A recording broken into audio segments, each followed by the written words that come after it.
శ్రీ హరీష్ రావు గారు. ధన్యవాదాలు అధ్యక్ష. నేను గౌరవ మంత్రి గారిని సూటిగా ఒక 5-6 ప్రశ్నలు మాత్రమే అడుగుతాను, ఉపోద్ఘాతంలోకి వెళ్ళను అధ్యక్ష. ముందుగా అసలు ఈ మూసీ మోడర్నైజేషన్ ప్రాజెక్టుకు ఎంత ఖర్చు అవుతుంది? ఒకసారి ముఖ్యమంత్రి గారు 1,00,000 కోట్లు ఖర్చు పెడుతున్నామన్నారు, ఒకసారి 1,50,000 కోట్లు ఖర్చు పెడతామని డిఫరెంట్ టైమ్స్లో డిఫరెంట్ స్టేట్మెంట్స్ వచ్చాయి. అసలు ఈ మూసీ ప్రాజెక్టు సుందరీకరణ మీద రాష్ట్ర ప్రభుత్వం ఎంత ఖర్చు పెట్టాలనుకుంటుంది? ఎందుకంటే ఒకవైపు పిల్లల స్కాలర్షిప్లు ఇవ్వమంటే డబ్బులు లేవు, కోసుక తింటారా అంటున్నారు, లేదా రిటైర్డ్ ఎంప్లాయీస్కు డబ్బులు ఇవ్వండి అంటే డబ్బులు లేవంటున్నారు. మూసీ సుందరీకరణ మీద 1,00,000 కోట్ల 1,50,000 కోట్ల ఎంత ఖర్చు పెడతామనుకుంటుంది ప్రభుత్వం? సూటిగా సమాధానం చెప్పండి. 2, ఇప్పటి వరకు మూసీ సుందరీకరణలో ఎన్ని నివాసాలు కూల్చివేశారు? ఆ కూల్చివేసిన నివాసాలకు 2013 భూసేకరణ చట్టం కింద పాత ఇండ్లకు కంపెన్సేషన్ ఇచ్చారా, వేజ్ లాస్ ఇచ్చారా, లేదా సింపుల్ గా కేసీఆర్ గారు కట్టిన డబుల్ బెడ్రూమ్ ఇళ్లలో అసైన్మెంట్ చేసి పంపారా? 2013 భూసేకరణ చట్టం ప్రకారంగా 14.5 లక్షల రూపాయల డబ్బు ఇవ్వాలి వాళ్ళకు, పాత ఇంటికి R&Bతో ఎస్టిమేట్ చేసి డబ్బులు ఇవ్వాలి, అదేవిధంగా సెలబుల్ రైట్స్ తో కూడినటువంటి 200 గజాల స్థలంలో కట్టిన ఇల్లు ఇవ్వాలి. ఆ రకంగా ఇచ్చారా, ఇవ్వలేదా, ఇస్తే ఎప్పట్లోకి ఇస్తారు, ఎన్ని నివాసాలు కూల్చారు? ఇంకా మీరు ఐడెంటిఫై చేసి కూల్చవలసిన ప్రభుత్వ ప్రైవేటు ఇల్లు ఎంత భూమి ప్రభుత్వ ప్రైవేట్ సేకరిస్తున్నారు? సమాధానం చెప్పండి. నంబర్ 3, గౌరవనీయులు మంత్రి గారు మాట్లాడుతూ ఆన్సర్ సిలో ఏమన్నారంటే హెచ్ఎండబ్ల్యూఎస్బి నీటిని హిమాయత్ సాగర్, ఉస్మాన్ సాగర్ లో పంపిణీ చేయడానికి చేపట్టింది, మూసీ నదిలోకి ఎప్పటికప్పుడు విడుదల చేయడానికి 2.5 టీఎంసీలు రిజర్వ్ చేయడం జరిగింది అన్నారు.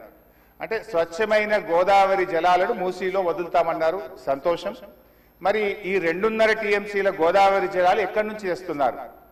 గత ప్రభుత్వం కాళేశ్వరంలో భాగంగా నిర్మించిన మల్లన్న సాగర్ నుంచి నీళ్లు మూసీకి తెస్తున్నారా, ఇంకెక్కడి నుంచి అంటే గాల్లో నుంచి తెస్తున్నారా?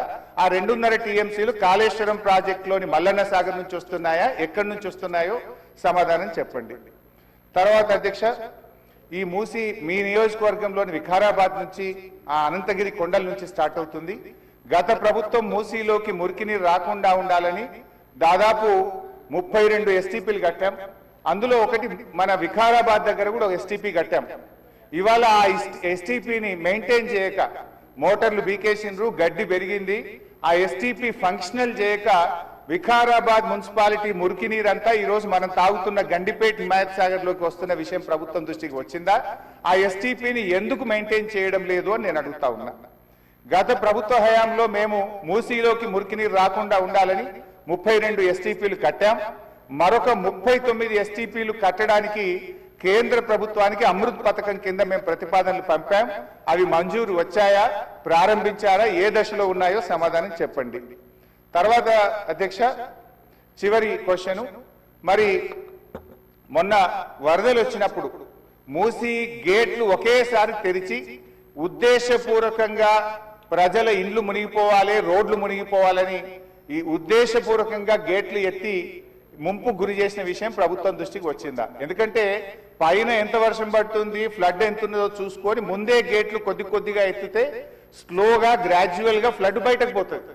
కానీ గేట్లు ఆపిపెట్టి ప్రాజెక్టు మొత్తం నిండిన తర్వాత ఒకేసారి గేట్లు తెరవడం ద్వారా ఓఆర్ఆర్ యొక్క మరి పక్కనుండేటువంటి రోడ్లు కానీ ఓఆర్ఆర్ యొక్క మన పక్కనుండే రోడ్లు, ఇండ్లు ముంపు ఉద్దేశపూర్వకంగా కావాలనే ప్రభుత్వ పెద్దల యొక్క ఆదేశాలతో ఈ గేట్లు ఎత్తి ముంపు గురి చేసిన విషయం ప్రభుత్వం దృష్టికి వచ్చిందా? ఎందుకు ఆ రకంగా గేట్లు ఎత్తారు?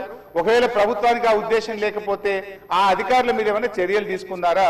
సూటిగా సమాధానం చెప్పాలని చెప్పి నేను కోరుతా ఉన్నా అధ్యక్ష. చివరిగా నేను చెప్పేది, మీరు పేదవాళ్ళ ఇంటికి రాకండి. మూసీ సుందరీకరణ పేరిట పేదల ఇండ్లు కూలగొడితే బీఆర్ఎస్ పార్టీ సీరియస్ గా వ్యతిరేకిస్తుంది. అవసరమైతే బుల్డోజర్లకు అడ్డంగా పడుకోనైనా అడ్డుకుంటామని గతంలో చెప్పాం. ఖాళీ స్థలాలు ఉన్నాయి, మీరు ఖాళీ స్థలాల్లో దాన్ని డెవలప్ చేయండి. మూసీలోకి గోదావరి నీళ్లు తెండి, మురికి నీరు లేకుండా చూడండి. కానీ మూసీ పేరిట పేదల ఇండ్లు కూలిస్తే మాత్రం బీఆర్ఎస్ పార్టీ ఎంత మాత్రం ఒప్పుకోదని మీ ద్వారా ప్రభుత్వాన్ని తెలియజేస్తున్నాం.